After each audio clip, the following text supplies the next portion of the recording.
Find out what is happening at the library, from virtual programming to fun new services. Learn tips, tricks, and discover what is trending in the world of books and reading.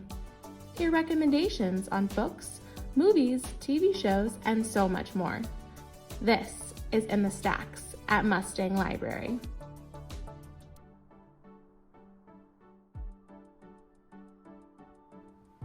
Hi everybody! Did you know Mustang has a seed library? We do. We've had it for a little over a year and we have checked out thousands of seed packets to our patrons. Just bring your library card in, you get 3 packets per month, and we really encourage you to come on back in and share with us how you did. If you want to donate seeds, we're happy to take that as well. And by the way, for those of you that have been coming in for the longest of time and asking, this is Cuban oregano. Lots of uses, strong smell.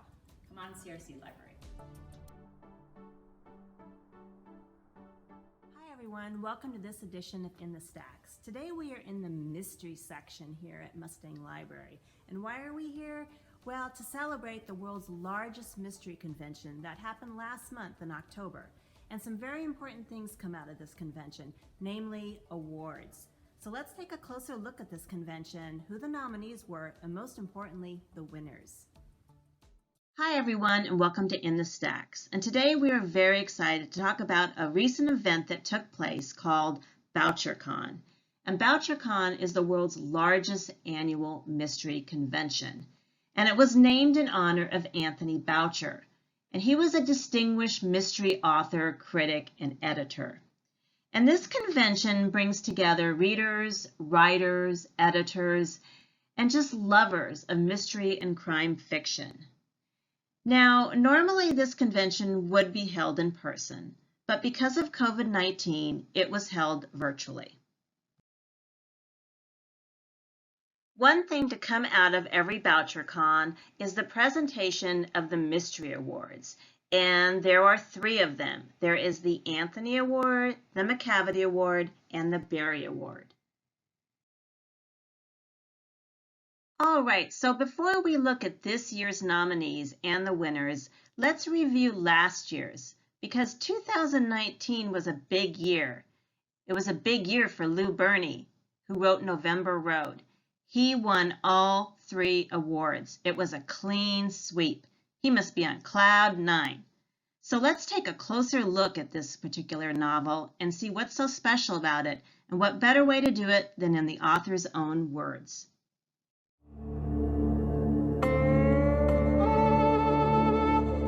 November Road is a thriller and a love story set in 1963, right after the Kennedy assassination, and it's about a small-town housewife and a big-city mafia captain who are both running from their past lives and end up needing each other to survive.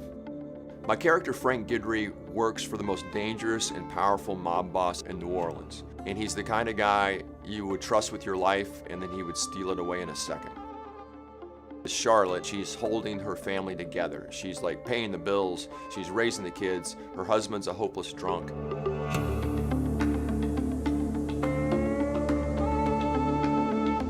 My inspiration for November Road was my mother. She was an incredibly smart, capable woman, but she grew up in an era and a time and with certain restrictions that she was unable to fulfill that potential. I was incredibly influenced by her. What if she'd had a different kind of life? What if she'd had a different kind of chance? What if she'd made a different kind of choice?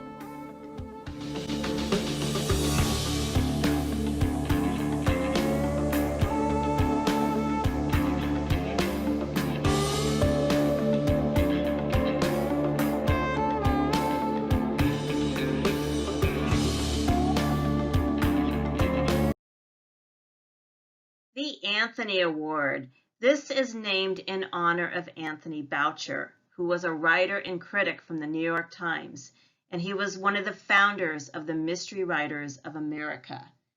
It is one of the most prestigious awards in the world of mystery writers, and the Anthony Awards have helped boost the careers of many of its recipients, and it is given by the Mystery Writers of America's members. The nominees for Best Novel are Lady in the Lake by Laura Lippman, They All Fall Down by Rachel Housel Hall, The Murder List by Hank Phillippi Ryan, Your House Will Pay by Steph Cha, and Miami Midnight by Alex Segura. And the winner is The Murder List by Hank Phillippi Ryan. Just a little bit about this particular author. Hank Phillippi Ryan is an on-air investigative reporter for Boston TV, and she has won over 36 Emmys, has 5 Agathas, 3 Anthonys, the Daphne Award, and the coveted Mary Higgins Clark Award. And if you've ever heard this particular author speak, she will let it be known that she always reads the last page of the book first. The Murder List. Law student Rachel North will tell you without hesitation what she knows to be true. She's smart, she's a hard worker, she does the right thing. She's successfully married to a faithful and devoted husband, a lion of Boston's defense bar, and her internship with the Boston DA's office is her ticket to a successful future.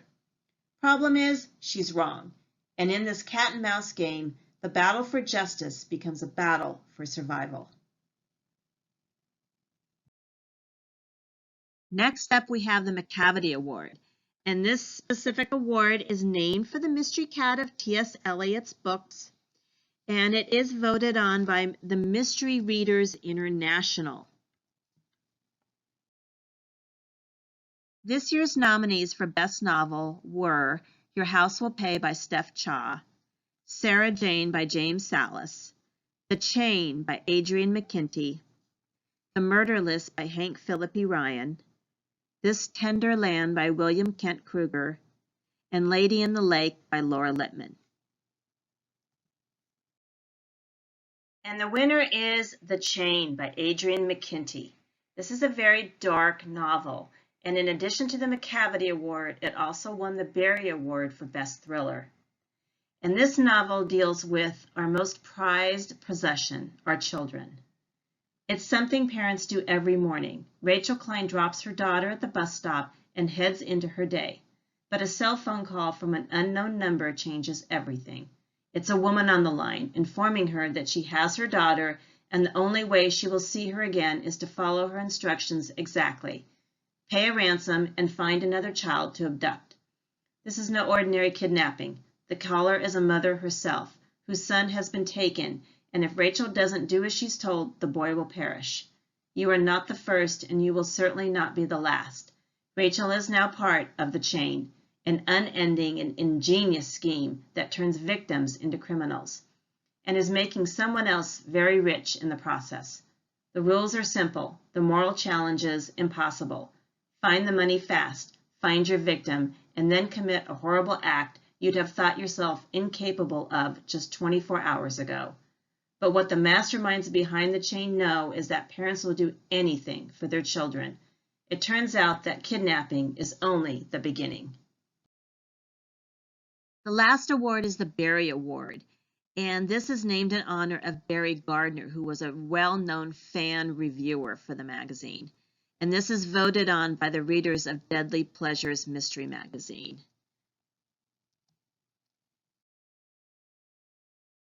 The nominees for Best Mystery or Crime Novel are If She Wakes by Michael Carita, The Lost Man by Jane Harper, Your House Will Pay by Steph Cha, 13 by Steve Kavanaugh, The Border by Don Winslow, and Metropolis by Philip Kerr. And the winner is The Lost Man by Jane Harper. Brothers Nathan and Bub Bright meet for the first time in months at the remote fence line separating their cattle ranches in the lonely outback. Their third brother, Cameron, lies dead at their feet. In an isolated belt of Australia, with their homes being a 3-hour drive apart, the brothers were one another's nearest neighbors. Cameron was the middle child, the one who ran the family homestead, but something made him head out alone under the unrelenting sun. Nathan, Bub, and Nathan's son returned to Cameron's ranch and to those left behind by his passing. While they grieve Cameron's loss, suspicion starts to take hold, and Nathan is forced to examine secrets the family would rather leave in the past. Because if someone forced Cameron to his death, the isolation of the outback leaves few suspects. All right, well, there you have it, the 3 mystery awards that were presented at this year's BoucherCon. And that was the Anthony Award, the McCavity Award, and the Berry Award. And as just a reminder, all these books are available through our catalog here at Scottsdale Public Library. So I want to thank you again for joining me here at In the Stacks, and hope to see you soon. Happy reading.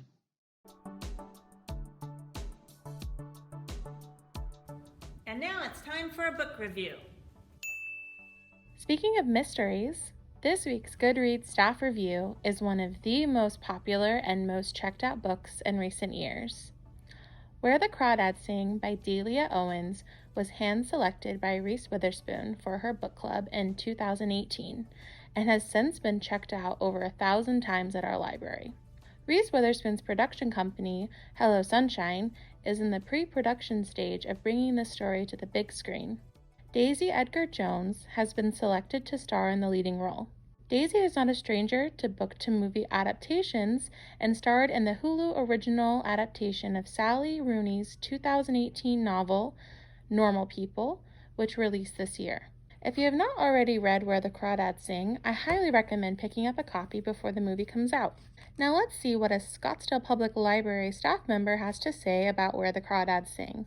Kathy says, quote, Delia Owens is an award-winning nonfiction writer and co-author of 3 internationally best-selling nonfiction books, Cry of the Kalahari, The Eye of the Elephant, and Secrets of the Savannah. Her first novel, Where the Crawdads Sing, is simply beautiful. Kaya, the main character, is believable in an untenable situation and someone you can't help rooting for. This is a story about bullying, prejudice, heartbreak, loneliness, and the power of kindness. It's about family baggage, living in harmony with the natural world, and ultimately about resilience. This book has romance and mystery and so many twists and turns. I don't want to give away any details that would spoil the surprises. Lush descriptions of the marshland of coastal North Carolina ground it all perfectly. The beauty and truth of Where the Crawdads Sing are guaranteed to remain with you long after you've finished it. End quote. Like me, you may have already read and loved this book. If you are looking for a read-alike, I have a wonderful recommendation for you. My Absolute Darling by debut author Gabrielle Talent was published in 2017 and has a similar theme and feel to Where the Crawdads Sing. Staff member Lisa Ann has this to say about My Absolute Darling. Quote, there are books you read which will never leave you. My Absolute Darling is one of those books. The horror of Turtle Alviston's reality plays a sharp contrast to the beauty of her surroundings. Gabriel Talent is appropriately named, as his descriptions of the unique flora and fauna of the Mendocino, California area is quite impressive from a debut author. The natural landscape itself becomes a character, with the vivid conjuring Talent's imagery evokes. Turtle knows this natural world well. She is isolated from the rest of society with her father and the bizarre world of survivalism he has created in their small cabin in the woods, where a black widow lives in the bathtub and the windowsill is covered in mushrooms. Turtle is a fascinating character among the other depictions of small-town Northern Californians, the hippie mom, the precocious well-read high schoolers, the paranoid isolationist, and the surfing teacher. Turtle's experience is harrowing and immensely heartbreaking, and you root for her long after the last page. End quote. Find these staff reviews and more on the Scottsdale Public Library Goodreads page. You can find these titles in our library catalog at scottsdalelibrary.org. Thanks for watching. And that's a wrap on this week's edition of In the Stacks. Tune in next Tuesday at 1 p.m. for Get Lit at Civic Center Library. We'll be back on November 17th, when we'll teach you how to access free online classes through the library, talk about upcoming book awards, and celebrate National Children's Book Week. We'll see you next time!